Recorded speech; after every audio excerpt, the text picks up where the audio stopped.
Evan never planned to stop at the alien market. His cargo ship was supposed to pass through the station, refuel, and leave. But the smell of strange food and the sound of alien music pulled him in. Bright lights glowed above narrow streets filled with traders from dozens of worlds. Strange languages buzzed in the air. It felt like walking through a dream. He was just reaching for a piece of fruit on a vendor's stall when it happened. A sharp pain shot through his hand. He looked down in shock. A small figure, barely 4 feet tall, stood there. Her golden eyes locked on him. Her furred ears twitched, her long tail swished behind her, and her sharp little teeth were sunk into his skin. "Hey." Evan pulled back. The bite wasn't deep, but it was enough to leave a mark. The small alien girl stared at him. Her cheeks puffed out like she was angry. Then she spoke in broken English. "You?" "Mine." Before Evan could react, she grabbed his sleeve and held on tightly. Her grip was surprisingly strong for someone so small. The crowd around them went quiet. Dozens of alien eyes turned to stare. Whispers spread like fire. Evan had no idea why everyone suddenly looked shocked or afraid. An old alien stepped forward, his face lined with age and his fur streaked with silver. He pointed at Evan's hand where the bite mark was still fresh. "She has chosen you," the elder said, his voice deep and serious. "You cannot refuse." Evan blinked. "Chosen me for what?" he asked. The elder's gaze hardened. "For life." The small alien girl tugged on Evan's arm, her tail curling happily. She tilted her head, studying him with an intense curiosity. "My mate," she repeated, louder this time. Evan's heart sank. He didn't even know her name. But the way the crowd stared made it clear this was not just a childish game. "I think there's been a mistake," Evan said, trying to step back. The girl refused to let go. Her golden eyes narrowed, and her ears pressed flat against her head. She growled softly, the sound almost like a warning. The elder shook his head. "In her people's tradition, a bite is a bond.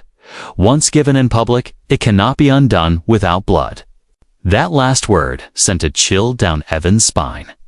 He had heard stories of alien customs turning deadly for outsiders. This was starting to feel like one of those stories. The elder continued, "If you reject her, you insult her clan. Her clan will answer with honor duels. Many will die." Evan looked around. He saw armored feline warriors moving through the crowd, their hands on strange curved blades. The way they watched him made it clear they were ready to fight at the smallest sign. Meanwhile, the small alien girl seemed almost smug. She stood closer to him, holding onto his arm like she had already won. "What's your name?" Evan asked. "Leary," she said quickly. Her voice was soft but firm. "Leary of the Moonclaw clan." She tapped his chest with her small clawed finger. "Now." "You," Evan sighed. This was insane. One moment he was buying fruit. The next he was apparently someone's alien fiancé. He glanced at the elder again. "There has to be a way out of this," he said quietly. The elder gave a slow shake of his head. "Not unless you wish to start a war." More warriors gathered, the crowd parting for them. They formed a loose circle, keeping Evan and Leary in the center. A tall warrior with silver armor stepped forward. He looked Evan up and down before speaking in a low voice. "Prove you are worthy of her claim, or leave in Shymeve. You survive." Evan felt his pulse race. He wasn't a fighter. He was just a trader with a ship full of cargo. But something in Leary's eyes caught him off guard. She wasn't smiling now. She looked almost afraid, and for some reason that made him stand a little straighter. The warrior pointed toward the jungle visible through the market's far gates. "You will face the trial," he said. Leary's grip tightened on Evan's arm. She whispered. In her own language, the words sharp and hurried. The elder translated, "She says she will go with you." Evan stared at the dark line of trees. The sounds of alien creatures echoed even from here. He had no idea what kind of trial awaited him. But one thing was clear. His life had just taken a turn he could never have imagined. Evan walked through the jungle with Leary right behind him. The thick leaves brushed against his arms as strange sounds echoed from the trees. He had no map, no weapon, except a small blade given to him by the warriors, and a tiny alien girl who refused to leave his side. Every few steps, she reached out and tugged his sleeve like she was making sure he wouldn't vanish. "How long is this trial supposed to last?" he asked, mostly to himself. Leary tilted her head and flicked her ears. "Until moon sleep," she replied. He had no idea what that meant, but it didn't sound short. They reached a clearing where the sunlight broke through the thick leaves. Evan sat on a rock and wiped his forehead. Leary sat cross-legged in front of him, her tail lazily sweeping the ground. She stared at him, her eyes unblinking. Evan sighed. "Why did you bite me?" he asked. Leary looked confused for a moment, then leaned closer. "You strong, not smell like lie," she said. "You looked safe." "That's not a reason to mate with someone," he muttered. Leary blinked, her ears twitching again. "In my people, bite is bond," she said slowly, trying hard to speak clearly. "Bite says, I choose." She placed her small hand over his. "You no push me, no laugh, no fear." "You looked at me." Evan remembered the moment. He did look at her like she was a person, not a creature, but still. This was all too much. "Leary, I'm human," he said gently. "We don't do things this way. We talk, date, get to know someone first." Leary nodded as if she understood. Then she softly said, "Different ways, but heart's still the same." She smiled slightly. "You know, run, that mean yes?" Evan opened his mouth to argue, but stopped. Technically, he did try to walk away in the market. But he hadn't fought her off. He hadn't raised his voice. And now here he was, in the jungle with her, choosing not to run, even now. The wind carried strange noises, and Leary's ears perked up sharply. She stood suddenly and crouched low. "Watch her, beast," she whispered. Evan stood and gripped his blade. "Where?" She pointed toward the bushes. Leaves rustled. Something low to the ground moved slowly, silently. A massive creature with thick gray fur and glowing red eyes stepped into the clearing. It had long claws and sharp fangs. Evan froze. Leary didn't. She hissed, loud and fierce. The creature backed off for a second, but didn't run. Evan stepped between her and the beast without thinking. The creature growled and lunged. Evan dodged. Barely avoiding the claws, he slashed with the blade, cutting the beast's leg. It screamed and ran back into the trees. Silence returned, broken only by Leary's soft breath. She walked up to him and looked at his shaking hands. "You protect me," she said softly. "You could run, but you protect." "I guess I did," Evan whispered, surprised by himself. Leary took a step closer, her face serious. "In Moonclaw, protector is mate," she said, "not just by bite, but by heart." Evan sat down again, feeling overwhelmed. She sat beside him, not speaking, just close. After a long silence, she asked, "You angry with me?" He looked at her. "No," he said truthfully. "I'm just confused." Leary looked up at the sky between the trees. Many things confuse, but not heart. A warm breeze passed through the leaves. Evan looked at the little alien beside him, fierce, loyal, and strange in ways he never imagined. But not dangerous, not cruel. He realized something then. He didn't hate this situation. He just hadn't expected it. Far in the distance, a roar echoed again. Leary stood and held out her hand. "Come, trial not done." Evan took her hand without a word, and as they stepped deeper into the jungle, he wondered what other strange surprises this bond might bring. The sun was beginning to set when Evan and Leary returned from the jungle. The trial was not over yet, but the warriors were waiting. A ring of armored feline aliens stood around the stone circle just outside the village walls. Their tails flicked, their golden eyes cold. At the center stood the tallest of them all, a male warrior with battle scars across his chest. Leary stopped walking, her body tense. "That's Varek," she whispered. "My cousin. Strong warrior, very proud." Evan glanced at the big Catman and whispered back, "He doesn't look happy to see me." "He not happy," Leary replied. "He wanted me to bond with someone from clan." Varek stepped forward, towering over Evan. He sniffed the air like a predator, then looked down at the human with narrowed eyes. "This is the one you bit," he growled. Leary stepped in front of Evan, her voice steady. "Yes, I chose him." Varek's voice rose like thunder. "He is not of the clan, not even of this world. You shame us by choosing an outsider." Evan raised his hands, trying to stay calm. "Look, I didn't ask for this," he said. "I was just buying fruit." Leary turned sharply, facing Evan. "But you didn't run," she said. "You stayed." "You protected me," the warriors murmured, their sharp ears twitching. Honor was everything to them, and Leary's words carried weight. Varek wasn't finished, if he is truly her mate. "Let him take the trial of fire," he shouted. "If he lives, we will accept him. If not, his bones will feed the forest." Evan blinked. "I just survived one jungle. Now there's a trial of fire." Leary looked up at him with serious eyes. "This trial not in jungle," she said.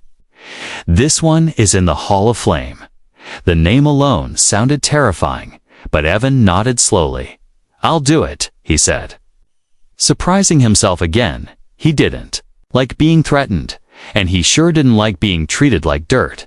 But more than that, he didn't like the way they spoke to Leary. Like she was broken for choosing him. The clan elders gathered and lit torches. They led the group to a giant stone building carved into the cliff wall. The doors opened with a loud groan, heat spilling out, like from an oven, inside. Fire pits burned between stone pillars. It wasn't just about fire, it was about walking.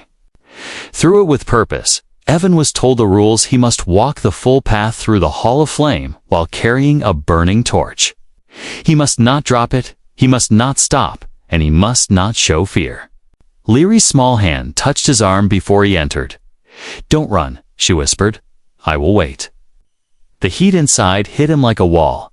His skin began to sweat instantly. But he kept walking, torch in hand. Every few steps, the fire pits blazed higher, like they were testing his will. The smoke burned his throat, but he kept going, one step at a time. His boots echoed on the stone in the final chamber.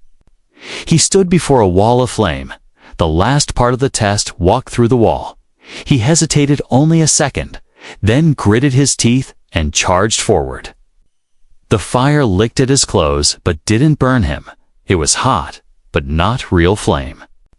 It was a test of courage, not pain. When he emerged on the other side, the crowd was silent. Then someone started to clap, a slow, steady rhythm. Leary, she ran to him, her eyes bright. "You did it," she whispered, hugging him tightly. "Even?" Varek looked impressed, though he didn't smile. "He has fire inside," one elder said. "Let the bond be accepted." But then Varek stepped forward again. "One trial is passed," he said, "but not the final one." He pointed to the horizon, where storm clouds were forming. Tomorrow he must face the wild, with no weapon, and with her, Evan looked. At Leary, she didn't look afraid, she looked ready. She reached up and squeezed his hand. "You stay with me," she said. "We beat jungle. We beat flame. We beat storm next." Evan gave a tired smile. Maybe he didn't understand everything about this strange world, but with Leary beside him, maybe, just maybe, he could survive it. The sky was dark when Evan woke up. Clouds had gathered above the jungle, thick and heavy. The air smelled like rain and electricity. Today was the final trial, the one the clan called the Stormwalk. Leary was already awake. Sitting. Beside him, her ears twitched at every sound, her tail wrapped tightly around her legs. She had tied her long silver hair back, and her eyes looked sharper than usual. "Storm is coming," she said softly. "Big one." Evan stood and stretched. His muscles still sore from yesterday's trial of fire. "No weapons, no tools, just us," he said. Leary nodded. "Only heart, mind, and bond." She said he had no idea what that meant. But it didn't sound easy. Before they left, the clan gathered in silence. Varric stood at the front. Arms crossed, he handed Evan a small crystal, no bigger than a coin. "This is your marker," he said. "Drop it, and your trial ends in failure." Leary leaned in and whispered, "We must reach Thunder Rock before nightfall. Storm will test us, beasts will hunt, and land will shake. That's all." Evan said with a tired smile, "Piece of cake." Leary tilted her head. "Cake?" He chuckled. "Never mind." They stepped into the jungle, trees swaying even before the wind fully arrived. The sky rumbled above, and lightning flashed far. Off in the distance, Evan followed Leary through narrow paths, vines brushing his face.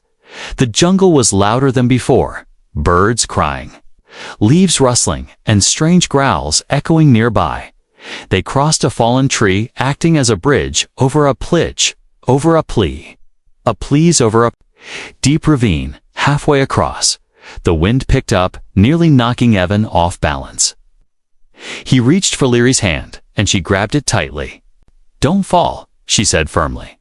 "I wasn't planning to," he replied, heart pounding. Once on solid ground, they pressed on. Rain started to fall, slowly at first, then heavier. The ground turned to mud, and walking became harder still. They kept moving, together, side by side. They reached a swamp where strange glowing insects danced above dark water. "We must cross," Leary said. "Swim." Evan asked. "No." She pointed. "Step on roots. They hold weight." Evan followed her carefully. 1 foot after the other, halfway across, he heard a splash. Something large was moving beneath the surface. "Leary," he called. She paused, ears turning back. A long, scaly shape rose from the water, serpent-like, with dozens of eyes glowing red. It lunged at Leary, but Evan jumped forward, splashing water everywhere. He swung his fist and hit the creature's snout. It hissed and slipped back into the water. Leary stared at him in shock. "You fought without blade." She said, "You didn't run." He shrugged, soaked and shaking. Seemed like the right thing to do. They reached the other side, drenched and muddy. Leary reached up and brushed dirt from his face. "You learn fast," she said softly. Thunder cracked above them, loud and close. The storm had arrived, trees bent under the force of the wind, and rain poured like a waterfall. They hurried through the jungle, every step harder than the last. Finally, they saw it, a massive stone formation that looked like a jagged claw reaching to the sky. "Thunder Rock," Leary said with relief. But before they could reach it, a group of shadowy figures blocked their path, wild beasts big as bears, covered in dark fur, teeth bared and growling. "Storm beasts," Leary said, voice low. "They come when thunder calls." Evan looked around, no weapon in hand, only his body and mind. He picked up a broken branch and lit the end with a spark. From a glowing plant nearby, the flame flickered in the storm, weak but real. He stepped forward and waved it at the beasts, shouting loud. The firelight made his figure look larger, fiercer. The beasts growled but backed away slowly, then vanished into the trees. Leary stared at him with something more than respect now, maybe even affection. "You think like warrior," she whispered. "You act like mate." They reached Thunder Rock and placed the crystal on the stone. A loud bell echoed in the distance. Trial completed. Evan collapsed to the ground, breathing hard. Leary sat beside him and smiled. "You pass, Storm," she said. "Storm pass." "You," he looked at her and smiled back. "Next time, can we just go on a regular date?" She giggled. "Only if I get to bite you again." The storm had passed. Thunder Rock stood quiet beneath the silver moon. Leary and Evan sat near a small fire built from dry roots they found in a nearby cave. The heat was weak, but enough to dry their soaked clothes. Outside, the jungle whispered with soft sounds. But the danger was gone for now. Evan leaned back against the rock.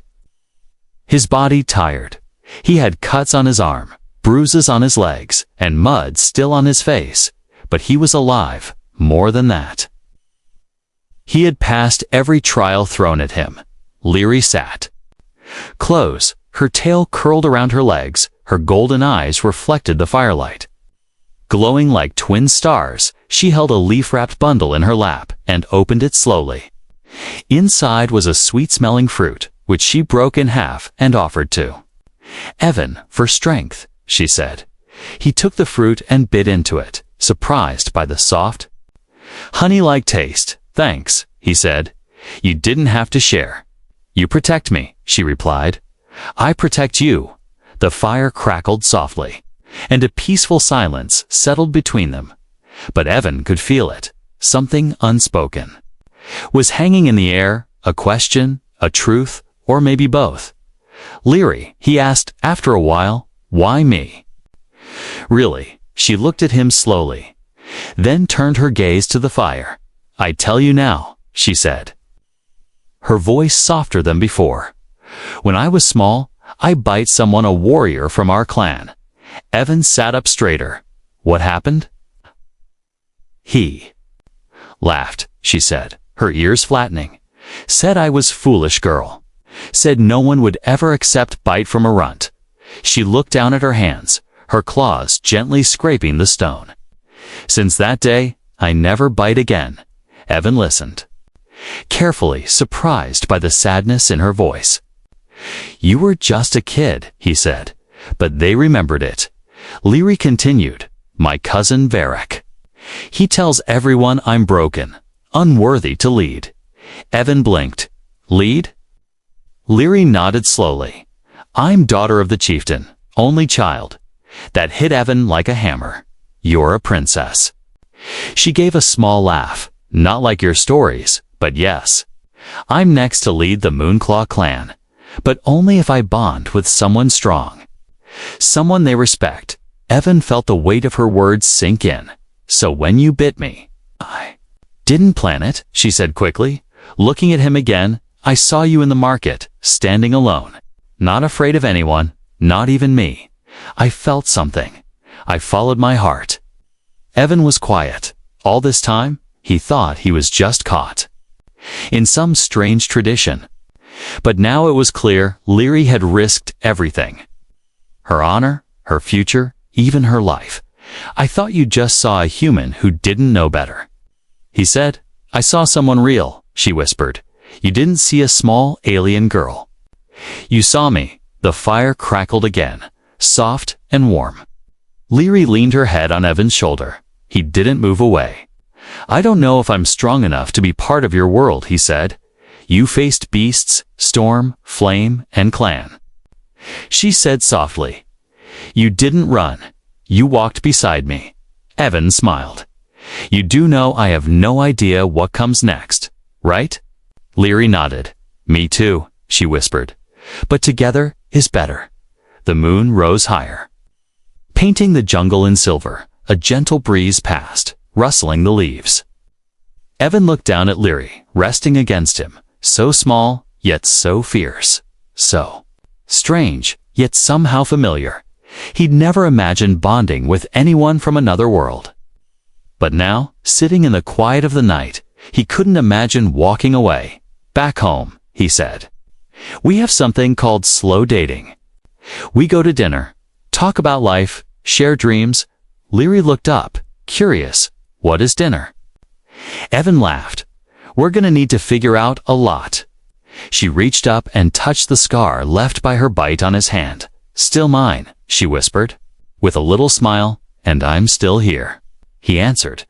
The morning came with silence. No birds, no wind, no voices, only a strange stillness that made Evan's skin crawl. He stepped outside the cave, the sky still gray from the night before. Something was wrong, and even the trees seemed to sense it. Leary joined him, her ears upright and alert. She sniffed the air and frowned. "Something moves, not beast, not storm," she said. Her claws were already sliding from her fingers. "Another test?" Evan asked, hoping for a yes. Leary shook her head slowly. "No test. This is danger," in the distance. A deep sound echoed, not thunder, not wind, but a rumble. The trees far ahead shifted unnaturally, like something big was pushing through them. Evan gripped a thick branch and looked around. "We need high ground." They climbed a rocky hill nearby, just enough to see above the trees. And that's when they saw it. A massive creature, far larger than anything they had faced before. Its skin was dark like burned metal, its legs thick like tree trunks. On its back were dozens of glowing red eyes, a storm beast, but worse. Twisted, mutated, and furious, Leary's face paled. "It is the night maw," she whispered. "Old story, never seen, only in dreams." "Well, your dream just walked into our reality," Evan muttered. The creature roared, shaking the trees as birds scattered into the sky. It was heading straight toward the village. Leary turned to Evan. "We must stop it," she said, "or many will die." "With what?" he asked, holding up the stick. Leary reached into her belt and pulled out 2 tiny crystal spheres. "Flash bombs," she said. "My last ones, they blind, but only for short time." Evan took one without question. "Then we blind it, distract it, and try not to die." Leary gave a sharp grin. "Now, you sound like warrior." They ran through the trees, dodging roots and broken branches. The creature moved slowly, but its path was steady and crushing. It destroyed everything in its way. Evan and Leary reached a ledge above its path and waited. "Now," Leary whispered. They threw the bombs, and a bright white flash lit the jungle.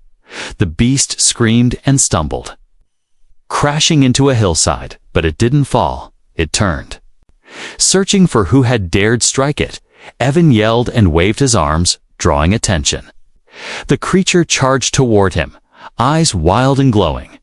Leary jumped from a tree, landing on its back.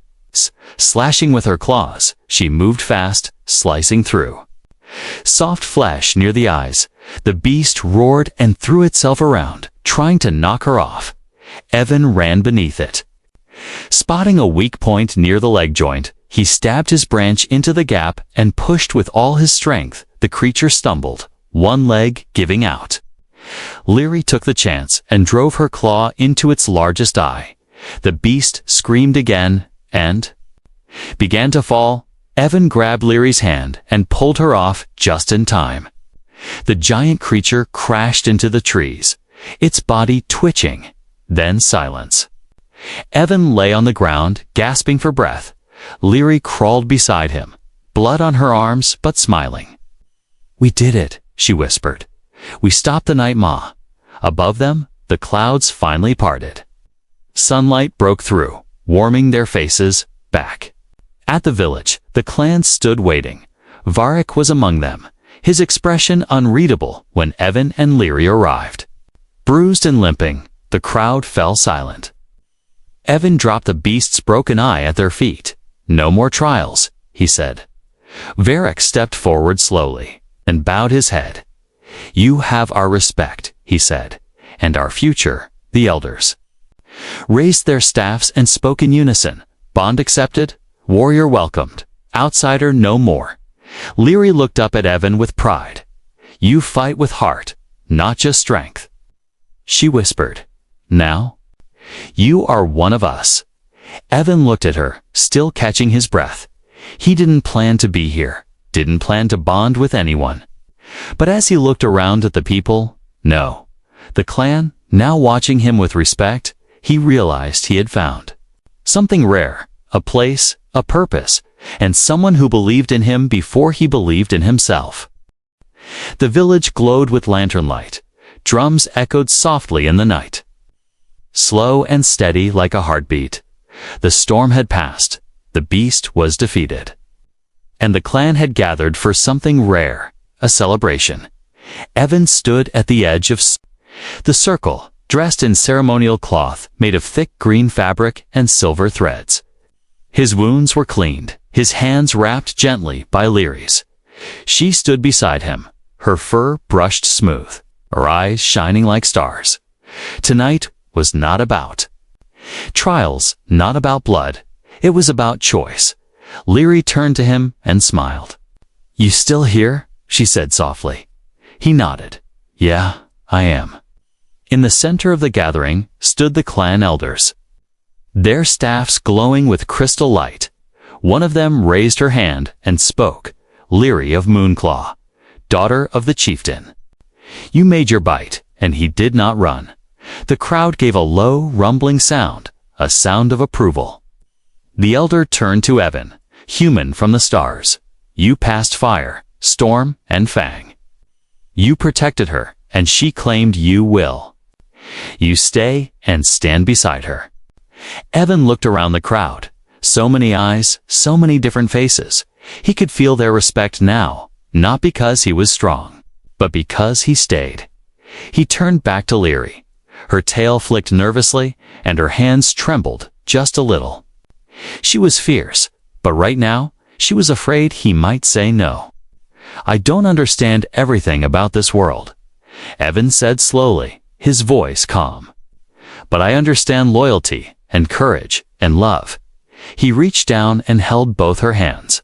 "And I understand you," Diaries gasped, a small sound of joy escaping her lips. "I choose you, too," Evan added. Diaries jumped and wrapped her arms around him, her tail curling tightly. The clan let out a cheer, wild, raw, full of life. The drums grew louder, fires blazed higher. Food was brought out, songs began to rise. It wasn't just a bonding, it was a welcome. Evan and Diaries were led to the high stone near the center of the village. There, they placed their hands on the clan stone, a smooth rock, shaped like a crescent moon. As their fingers touched, a soft glow spread beneath them. It was tradition, and something more. A symbol that the bond was real. Diaries leaned close to him and whispered, "My people follow strength, but strength is not roar. Real strength is quiet like yours." Evan smiled. "I guess you tamed the human after all." Diaries laughed. A real laugh this time, not a nervous giggle or shy smile. "I didn't tame," she said. "I found later that night the two sat by the fire." Away from the crowd, the stars above them blinked like tiny ships waiting in the black sky. Evan looked up, thinking of Earth, of cities, noise, and steel. And yet, somehow, this wild jungle world felt more like home. "You miss your old world?" Diaries asked gently. He paused, then shook his head. "Not really," he said. "I think I was always meant to end up here." Diaries rested her head on his shoulder. "I bite the stars and found a heart." She whispered. He chuckled. "I bought fruit and got a mate. Fair trade." They sat like that until the fire turned to embers. Until the drums faded and the village slept. Diaries' fingers curled around his once more. "You are my bond," she said, half asleep. "Our friend, my shield, my mate, and you're mine," he replied softly. In a galaxy filled with cold metal and empty skies, two beings from different worlds had found warmth in each other, not because of tradition or duty, but because in the middle of chaos, one small bite started something no one could break. Not fire, not storm, not even fate itself.